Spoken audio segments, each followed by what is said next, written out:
ಕ್ರಮ ಇದು.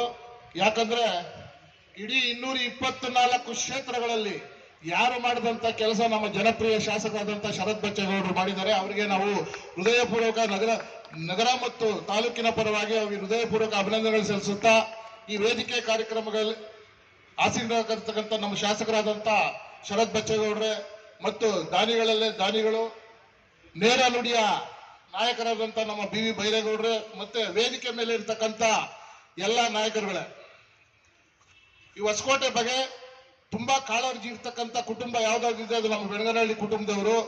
ಯಾಕಂದ್ರೆ ಬೆಳಗನಹಳ್ಳಿ ಕುಟುಂಬದಲ್ಲಿ ಪ್ರಪ್ರಥಮ ರಾಜಕಾರಣಿಗಳಾದಂತ ನಮ್ಮ ಸನ್ಮಾನ್ಯ ಚನ್ನಬೈರೇಗೌಡರ ಕಾಲದಿಂದಲೂ ಸಹ ನಮ್ಮ ತಾಲೂಕಿಗೆ, ನಮ್ಮ ಟೌನಿಗೆ ತುಂಬಾ ಕೆಲಸಗಳನ್ನು ಮತ್ತೆ ಸಮಾಜ ಸೇವೆ ಮತ್ತು ತಾಲೂಕಿನ ಅಭಿವೃದ್ಧಿಯ ಬಗ್ಗೆ ಯೋಚನೆ ಮಾಡ್ಕೊಂಡು ಕೆಲಸ ಮಾಡ್ಕೊಂಡು ಬರ್ತಾವ್ರೆ.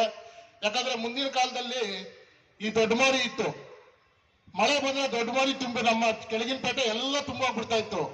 ಅಂತ ದೊಡ್ಡ ಮೋರಿಯನ್ನ ಕಲ್ಲು ಕಟ್ಟಡ ಕಟ್ಟಿಸಿದಂತವ್ರು ನಮ್ಮ ಚನ್ನಬೈರೇಗೌಡರು. ಎಲ್ಲ ಮೋರಿ ಇದ್ದಿದ್ದ ಕಾಲದಲ್ಲಿ ಮೋರಿ ತೆಗೆಸಿ ಅದು ಕಲ್ಲು ಕಟ್ಟಡ ಕಟ್ಟಿಸಿದಂತವ್ರು ನಮ್ಮ ಚನ್ನಬೈರೇಗೌಡರು. ಈಗ ನಮ್ಮ ಹೊಸಕೋಟೆಯಲ್ಲಿ ಯಾರಾದ್ರೂ ನಾವು ಟೌನ್ ನಲ್ಲಿ ಇರ್ತಕ್ಕಂಥವ್ರು ನೀರು ಕುಡಿತಾ ಇದೀವಿ ಅಂದ್ರೆ ಅದು ಚನ್ನಬೈರೇಗೌಡರ ಶ್ರಮ. ಯಾಕಂದ್ರೆ ಆಗಿನ ಕಾಲದಲ್ಲಿ ನೀರಿಗೆ ಏನು ವ್ಯವಸ್ಥೆ ಇರಲಿಲ್ಲ. ಆಗ ಚನ್ನಬೈರೇಗೌಡರು ಪುರಸಭೆ ಅಧ್ಯಕ್ಷರಾಗಿದ್ದಾಗ ದೊಡ್ಡ ಬಾವಿ ತೋರಿಸಿ ಇಡೀ ಟೌನ್ಗೆ ನೀರು ಕೊಟ್ಟಂತ ಮಹಾನಾಯಕರು. ಆಗಿನ ಕಾಲದಿಂದ ಚನ್ನಬೈರೇಗೌಡರಾಗ್ಬೋದು, ನಮ್ಮ ಬಚ್ಚೇಗೌಡರಾಗ್ಬೋದು, ನಮ್ಮ ಶರತ್ ಬಚ್ಚೇಗೌಡರಾಗ್ಬೋದು, ಆಗಿನ ಕಾಲದಿಂದ ನಮ್ಮ ತಾಲೂಕಿನ ಸೇವೆ ಮಾಡ್ಕೊಂಡ್ ಬರ್ತಾವ್ರೆ. ಆದ್ರೆ ನಮ್ಮ ಶರತ್ ಬಚ್ಚೇಗೌಡರು ಪಾದಾರ್ಪಣೆ ಮಾಡಿದ ಮೇಲೆ ಹೊಸಕೋಟೆ ತಾಲೂಕಿನಲ್ಲಿ ಎಲ್ಲೂ ಒಂದು ಶುದ್ಧ ಕುಡಿಯುವ ಘಟಕದ ನೀರಿರ್ಲಿಲ್ಲ.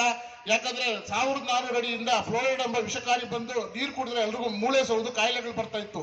ಅದನ್ನು ಮನಗೊಂಡಂತ ನಮ್ಮ ಶಾಸಕರು ಸುಮಾರು ಗ್ರಾಮಗಳಲ್ಲಿ, ಸುಮಾರು ಅಂದ್ರೆ 200-250 ಗ್ರಾಮಗಳ ಸ್ವಂತ ಹಣದಿಂದ ಶುದ್ಧ ಕುಡಿಯುವ ನೀರಿನ ಘಟಕಗಳನ್ನು ಹಾಕ್ಸ್ಕೊಟ್ರು. ಅದೇ ರೀತಿಯಾಗಿ ಶಾಲೆಗಳನ್ನ ಅಭಿವೃದ್ಧಿ ಮಾಡಿದ್ರು, ಮತ್ತೆ ನಮ್ಮ ಅಂಗನವಾಡಿ ಶಾಲೆಗಳನ್ನ ಅಭಿವೃದ್ಧಿ ಮಾಡಿದ್ರು.